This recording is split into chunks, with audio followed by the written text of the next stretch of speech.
Bottleneck is too narrow for a human rescuer, Lynn said, her voice taut. It's a one-shot extraction. Deploy the crawler. Phase 2. The kinetic anchor. A low mechanical vibration reverberated through the mountain.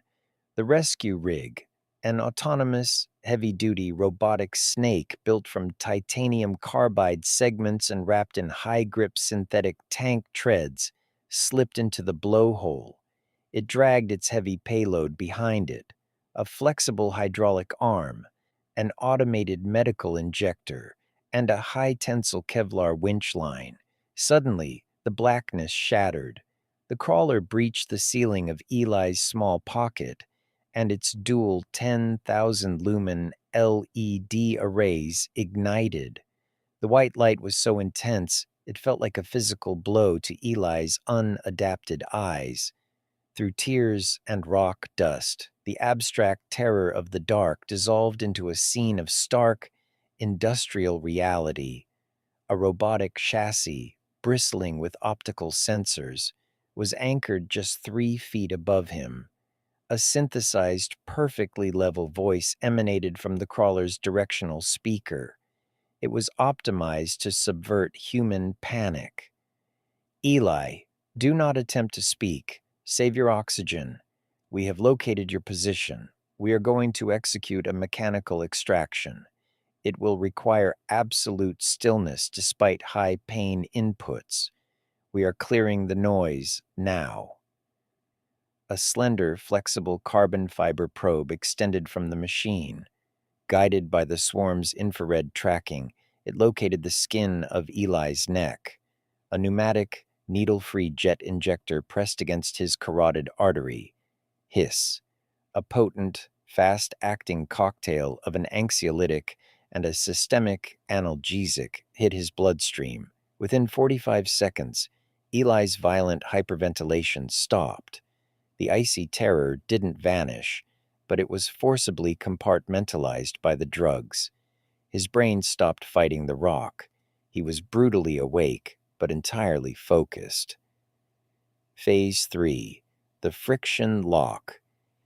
To pull a 180-pound man upward out of a wedge, the robot needed a massive counter-anchor. Otherwise, the winch would simply pull the machine down into the hole on top of him. The crawler's head engaged a pneumatic rotary hammer. It drilled a single, precise 4-inch hole into the solid basalt ceiling and expanded a heavy-duty mechanical rock anchor, bolting itself immovably to the mountain. The AI has calculated the pull vector, Lynn reported on the surface, watching the telemetry update. But his left shoulder is completely caught under a primary bottleneck lip. If we pull straight up, the friction of his clothes and skin against the basalt will act like a ratchet. It'll flay him or snap his spine. The machine didn't hesitate. It didn't try to chip the rock. Chipping took too long, and the vibrations risked a secondary collapse. Instead, its secondary arm deployed a high-pressure spray nozzle.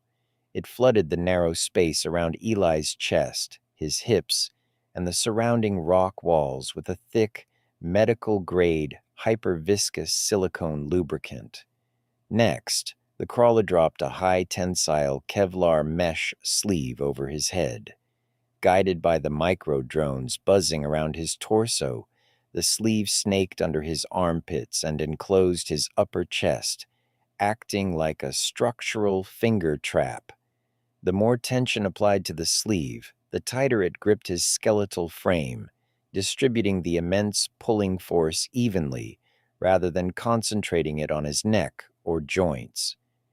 Brace, the synthetic voice commanded. Phase 4. The pull. The titanium winch on the crawler engaged with a low, terrifying whine. The Kevlar sleeve bit hard into Eli's torso. The pain was massive, white-hot, and immediate. The silicone lubricant allowed his body to slide where his clothes would have torn away, but as his left shoulder hit the primary rock bottleneck, his upward progress stopped dead. The winch, didn't stop. The AI monitored the tension spikes via acoustic sensors on the cuff. 400 newtons, 600 newtons. It knew the exact structural thresholds of the human frame. It pulled right to the absolute edge of that limit. Eli let out a ragged, strangled cry as his body was forcefully compressed. The AI calculated that he could not clear the lip vertically. It instantly adjusted the winch lines, rotating his body 22 degrees along his longitudinal axis during the pull. With a dull, wet sound of shifting fabric and sliding flesh, Eli's shoulder compressed violently inward. The bone creaked under the immense stress, bending to the brink of fracturing, but it held. He popped past the bottleneck. "He's moving," Lynn whispered, her hands gripping the edge of her console. Centimeter 1, centimeter 2. He's through the choke. Eli felt his lungs suddenly expand as the crushing pressure vanished from his ribs. The cool, dust-laden air rushed into his chest. He was bleeding from deep abrasions. His shoulder was severely strained, and he was covered in slick silicone, but he was breathing. The cave had lost its grip on his center of mass. The crawler reversed its treads, acting as an automated cargo hoist, drawing the Kevlar sleeve steadily upward through the wider secondary shaft. The micro-drones flew in formation around him, checking his clearance every 3 seconds to ensure his head didn't strike the low-hanging stalactites. 10 minutes later, the jagged ceiling of Blackglass gave way to an explosion of cold, natural wind and the deep, gray light of the dusk sky. The machine dragged Eli fully onto the rocky surface ledger outside the blowhole. The Kevlar sleeve automatically unlatched, retracting back into the titanium snake.